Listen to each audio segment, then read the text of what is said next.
All right, you guys won by double digits, but it was pretty tight there in the second half. They had that big run, obviously got it within 3. What was Coach Dawkins' message to you afterward?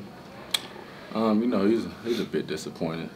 We had multiple chances, to increase the lead. At one point, I think it was either 17 or 20, and we let them back in the game. We said before the game that they're a very dangerous team because they can shoot the 3-ball. So we didn't do a great job of covering this game. Darius, I know it's a team game, but you hit 1,000 career points tonight, and you also moved up to 5th all-time on UCF's career assist list. What does those achievements mean to you? It means a lot. Accolades like that is hard to do nowadays, with the transfer portal. A lot of people don't stay at one school for 4 years. So, to be able to leave my mark on the program and in school history is something big. Spoke with Coach Fisk from Episcopal earlier today. He told me to tell you that the Twins are really happy with reaching this mark. I wanted to know, where was kind of your mind at coming into a game so close to that 1,000-point mark? That was one of the least things in my work. Something I've always been able to do was score the ball. My teammates, they find me open for threes. I try to get them involved as much as possible. So, my outcome was honestly just to win. I don't really care about the points too much. Some nights it's going to go in, some nights it's not. So you just got to be able to come out and compete. Deebo, you grabbed 14 points tonight. You had 6 in the previous 3 games. What were you feeling on the offensive end that sparked that? Really nothing, just excited to be out there, and I was just playing hard. That's all I could do, and luckily the ball was going in the basket for me today.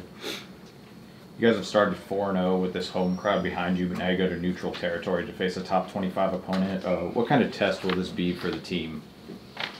It's obviously going to be a big test. It's not something that we're new to. Obviously, we opened up with a top 25 opponent, and we're just looking to go 1-0. Our coaches are going to do a great job of the scout, and we're going to watch the film and execute and learn from this game and see what we have to work on. Obviously, a closer game, like you said, than you guys wanted. What do you guys want to work on defensively looking forward to the tournament as you do face that bigger competition? Definitely got to work on not fouling. They got to the bonus, I believe, at like the 11-minute mark, 12-minute mark, they got to the bonus. So I think Wisconsin's a pretty good team at that. So, going into this next game, we have to work on not guarding without fouling. And just no threes. Once again, that's something we struggle with this game and the past few games. So. Deebo, you obviously had the hot hand, offensively. What do you see your role being on the team this year? Like, what are you known for? Really just bringing experience and then knocking down shots when I'm open. But other than that, really just defending, doing a lot of stuff that don't show up in the scorebook. Darius, do you guys think you've played your best game yet? Or do you Not even close. Not even close. Defensively, I think we've had some great games this year. Offensively, we had some pretty decent games, but we haven't had a game where we, hung our hats on defense and we were able to execute offensively and play like we want to play. You guys shot it well from the perimeter against FAU and then 39% from beyond the arc tonight. Do you think you're starting to find some consistency with the deep ball? Yeah, one thing we have on this team, we have a lot of guys who can shoot the ball and a lot of guys who can score. Obviously, we have guys coming back off of injury, so we're still building the chemistry and continuity together. But it's just a matter of time before we start putting all these pieces into place and completing our puzzle.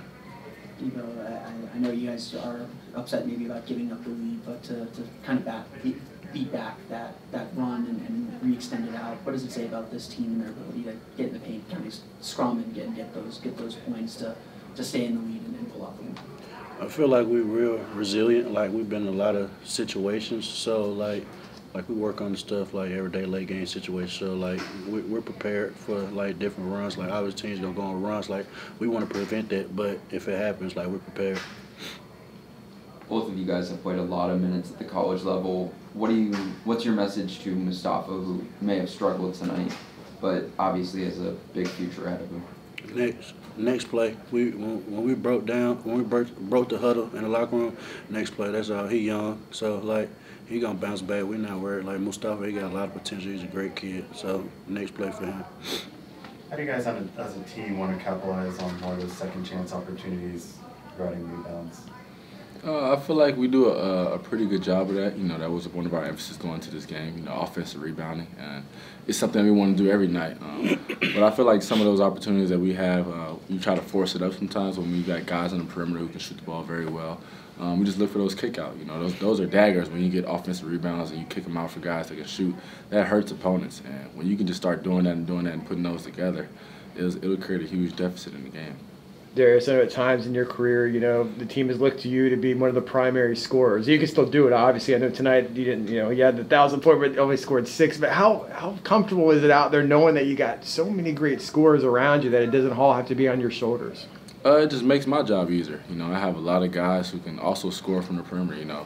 Last year was a little bit more packed in the paint. Now I can kind of get into the paint, distribute, and trust my guys to make open shots. And, you know, once they start doing that, you know, defense is going to start leaning there more, and then I can just find my own rhythm and find my own shots. You guys had almost double Tennessee Tech's rebounds. What did you guys practice kind of before the game to lead up to that? I don't really think it was anything that we practiced. We knew that they were a little bit smaller, so we tried to take advantage of that. And, you know, we got 22 offensive rebounds, which is probably a season high right now for us. And we just want to keep building on that. We know that, you know, they were small, so we wanted to take advantage of it. And then kind of follow-up question on that. I would see particularly you, DJ, kind of get switched up on one of their bigger guys despite them being a smaller team. Kind of in your mind, how do you handle that mismatch, especially knowing one of your big guys might be covering somebody that they're typically not going to be covering? Me personally, I like guarding the big guys because I get a chance to be more physical. You know, it's kind of hard to be, you know, physical with guards your size throughout the game. But, you know, the refs let the smaller guards bump with the bigs. But, you know, with the bigs guarding the perimeter, they just have to use their length. Like for Mustafa, for an example, he's 7'2", long arms, a super long wingspan. So, you know, we just have to talk to him as his teammates, you know, tell him to trust his help, and we got to tell him where we want him to send the ball. Tennessee Tech was able to go out on that 15-3 run late, but you guys withstood it. What was the message from Coach like in the huddle to keep you guys together? We just had to, you know, keep our composure. You know, the three ball is a dangerous thing. You cut a lead down in a blink of an eye. So, you know, they hit a few threes, and it brought the lead down. You know, as a team, we have to be better. You know, building a lead, you know, we can't get complacent, you know, let people come back and get open shots. So that's something we're going to learn and watch film on. So what do you guys think it needs to happen this weekend to have success in this Greenbrier tip-off? We got a mentality. We go every game 1-0, so that's what we're going into. Not when 12 o'clock hit tonight, we putting this win behind us and we're getting focused on Wisconsin. For a team with obviously a lot of new guys, how important do you think like the first road trip's going to be? You know, you're playing in a different environment. I know it's a neutral court for everybody, but it's be a good bonding experience, right? Yeah, it's definitely going to be a good bonding experience.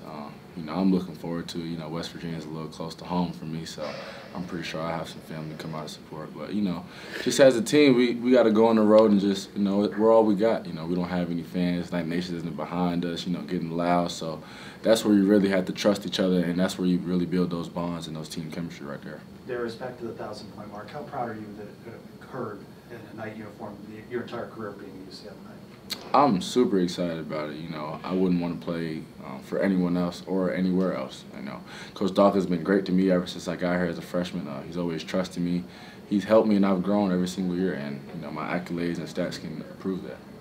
I know your focus obviously been on Tennessee Tech, but Wisconsin, they've been a perennial tournament team. You guys know anything about the team you're facing on Friday night? I've watched a little bit of them. You know, I think I watched who they played recently. UTRGVs. No, the one before that. Arizona, yeah. I watched a little bit of the Arizona game. I have to go back and watch that. I know one of the kids had 40 and shot a lot of free throws. I heard they're a really good free throw shooting, drawing fouls and percentage-wise. So, you know, I feel like that's probably going to be a big emphasis going in these next few practices to make sure we're guarding without fouling. One more question? No good? Thank you, guys. Thanks, guys. Good luck.